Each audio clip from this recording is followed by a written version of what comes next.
Hi friends, நம்ம பார்த்தீங்களான்னா நம்ம இன்னைக்கு ட்ரேடிங் ஆப் எடுக்கல. ஏன்னு கேட்டிங்கன்னா நம்மளோட ட்ரேட் செட்டப் வரல. நம்மளோட ட்ரேட் செட்டப் வந்தால் மட்டும்தான் நம்ம ட்ரேட் எடுப்போம். இல்லைன்னா ட்ரேடு எடுக்க மாட்டோம்.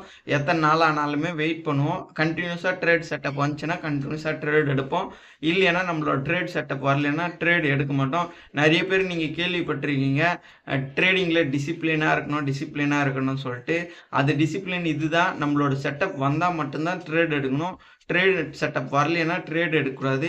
நம்ம டிசிப்ளினை தான் ட்ரேட் பண்ணுவோம். டிசிப்ளினை மீறவே மாட்டோம். நம்மளோட எமோஷனல் கண்ட்ரோல், டிசிப்ளின் இது 2 தான் சக்ஸஸ்க்கான ட்ரேடிங்க்கான ஃபார்முலா. நம்மளோட ஸ்ட்ராட்டஜி கிளாஸ் இருக்குது. அதில் ஜாயின் பண்ணணும்னு நினச்சிங்களா இந்த வாட்ஸ்அப் நம்பருக்கு ஹாய்னு மெசேஜ் பண்ணுங்கள். நான் மேற்கொண்டு டீட்டெயில்ஸ் தரேன். இந்த வீடியோ உங்களுக்கு வந்து யூஸ்ஃபுல்லாக இருந்துச்சுன்னா லைக் பண்ணுங்கள், சப்ஸ்கிரைப் பண்ணுங்கள், ட்ரேட் பண்ணுற ஃப்ரெண்ட்ஸுக்கு ஷேர் பண்ணுங்கள். கண்டிப்பாக எல்லாரும் ஃபாலோ பண்ணாமல் பார்த்துட்ருக்கீங்க, ஃபாலோ பண்ணிவிட்டு பாருங்கள். நான் தினமும் நம்ம வீடியோ ட்ரேடிங் ரிலேட்டடாக ப்ராஃபிட் பண்ணுறோமா லாஸ் பண்ணுறோமா உங்களுக்கு நோட்டிஃபிகேஷனில் வந்துடும். பாய்.